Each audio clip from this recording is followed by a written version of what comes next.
Hello student, आज मैं लेके आऊं काइनेमेटिक्स का लेक्चर नंबर 4। आज के लेक्चर में हम लोग डिस्कस करेंगे graphical representation. Very important topic होता है 11th के पॉइंट ऑफ व्यू से, जेईई एंड नीट के पॉइंट ऑफ व्यू से।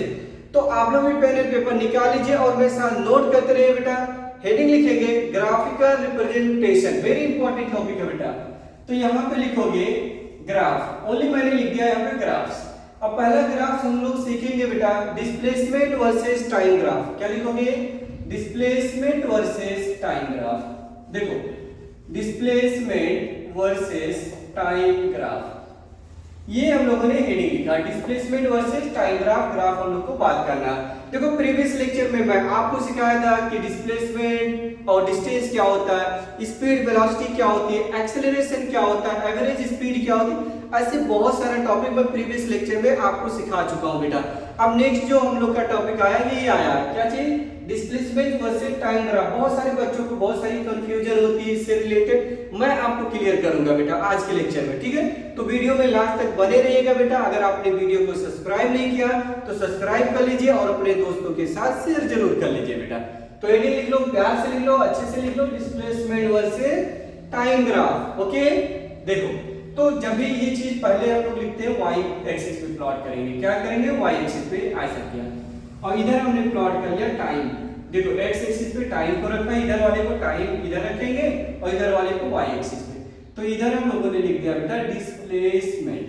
ठीक, अब ध्यान से समझना, यहाँ पे अगर हम लोग बात करें पार्टिकल जो है initial when time t is equal to t1, जब t1 था तो पार्टिकल का जो पोजीशन था यहाँ पे था, ये यहाँ पे मिला, हम लोगों को मेजर किया, राइट? तो इसको हम लोगों ने बोल दिया s1। जब टाइम पास होते गया तो जब टाइम t2 हुआ तो पार्टिकल मुझे यहाँ कहीं अपीयर हुआ, ये यहाँ पे दिखा, मतलब ये इस लाइन पे यहाँ पे दिखा, इसको हम लोगों ने बोला s2। तो चेंज कितना ला रहा बेटा? चेंज आपको दिख रहा होगा, ये चेंज आ रहा हम लोगों को, ध्यान देना, ये चेंज आ रहा है। कितना चेंज आया? तो यहां से क्या मिल सकता है हम लोगों को, वो चीज ध्यान देना। ये स्लोप बोल सकते हम लोग, थीटा। क्या बोला हम लोगों ने? थीटा।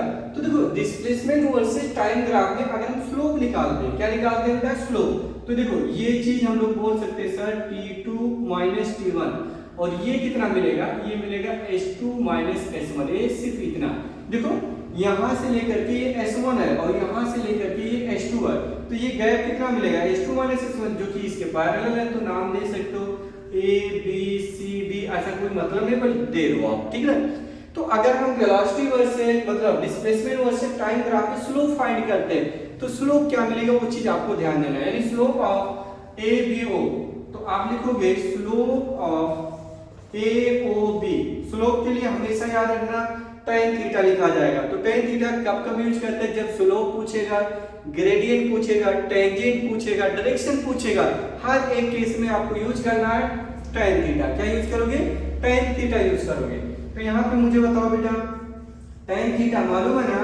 9 पास हो ना? यस। तो 9 पास हो तो tan थीटा क्या होता है बताओ मुझे? tan थीटा होता अपोजिट ऑन एडजेसेंट, यानी परपेंडिकुलर ऑन बेस, बोलते हैं ना? तो थीटा के सामने हमेशा परपेंडिकुलर होता है। तो s2 minus s1 upon t2 minus t1।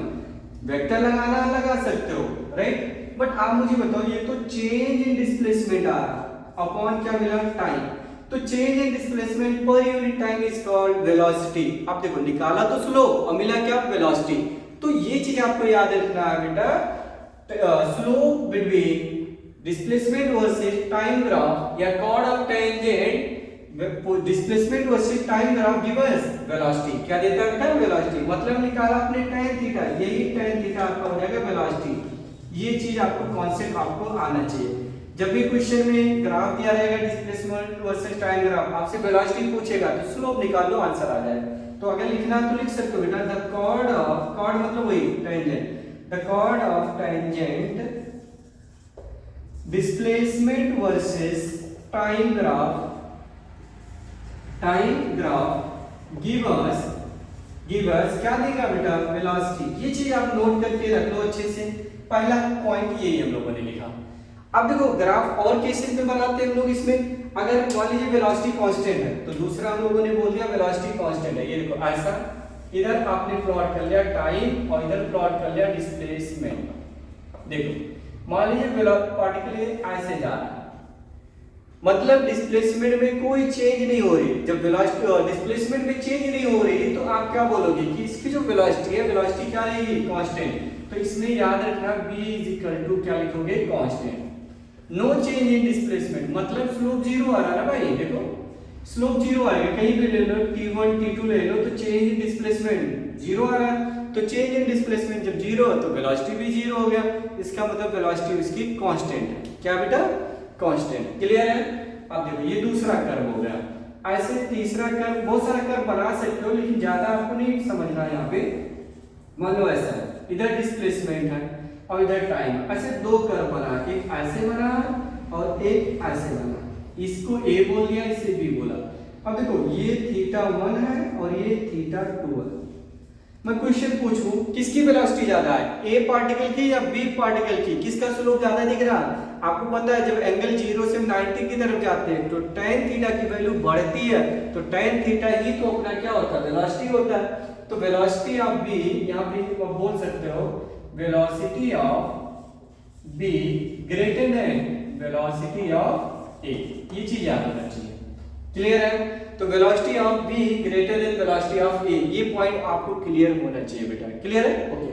अब देखो थर्ड ग्राफ की बात करें, मतलब थर्ड तो हो गया, फोर्थ की बात करें तो इंस्टेंटेनियस वेलोसिटी के लिए भी बना सकते हो आप। तो इंस्टेंटेनियस में एक सिंगल पॉइंट हम लोग बना देते हैं बेटा। देखो ऐसा करते हैं, ऐसा इधर टाइम प्लॉट किया, इधर डिस्प्लेसमेंट प्लॉट कर लिया, कर्व एक कुछ ऐसा, क्योंकि वेलोसिटी यूनिफॉर्म नहीं है तुम लोगों ने ऐसा बना लिया रफली। तो जब एक छोटा सा पॉइंट कट करोगे इसमें, एक जूम करके देखना, ये मैंने जूम कर लिया पॉइंट को, तो ये एंगल छोटा सा बना रहा, तो इस पे टेंजेंट जो ड्रा किया ये डायरेक्शन बताएगा, ये टेंजेंट ड्रा किया, तो ये मान लिया हम लोगों ने ds और ये मान लिया dt। तो आप मुझे बताओ यहाँ पे स्लोप क्या आ रहा है बेटा, ds/dt।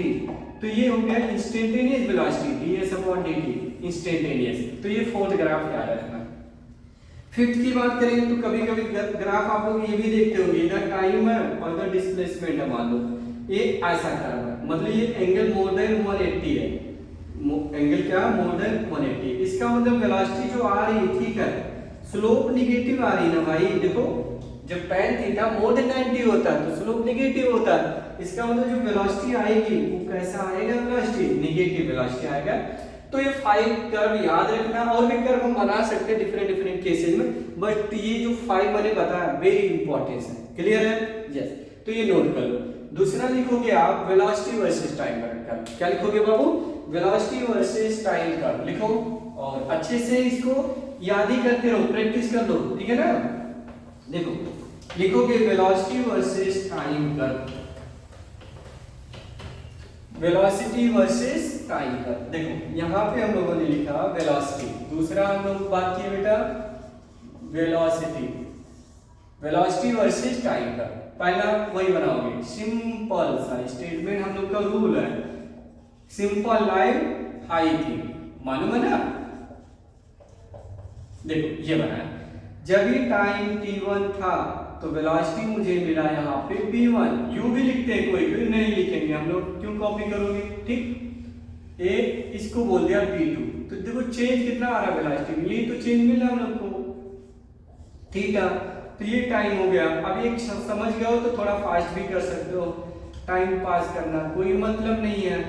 ये आप बताओ बेटा स्लोप कितना मिलेगा, तो स्लोप बोलोगे सर tan थीटा ही होता है, tan थीटा मिल जाएगा v2 minus v1 upon t2 minus t1, इसका मतलब delta v by delta t। तो जब हम स्लोप निकालते हैं वेलोसिटी वर्सेस टाइम कर्व, तो वहां से मुझे मिलेगा एक्सेलरेशन। क्या मिलेगा बेटा, एक्सेलरेशन। निकाला आपने tan थीटा, पर tan थीटा ही आपको मिल जाएगा एक्सेलरेशन। वेक्टर लगाना तो लगा सकते हो। क्लियर है, यस। तो ये चीज याद रखना। दूसरा कर्व d2 ऐसा ही हम बनाएंगे, मान लीजिए इधर आपने प्लॉट कर लिया, टाइम को इतना बड़ा मत बनाओ, टाइम और इधर है वेलोसिटी। चलो अगर इसमें आप ऐसा मान रहे हो कि कर्व जो है ये ऐसा, आप बताओ वेलोसिटी में चेंज है।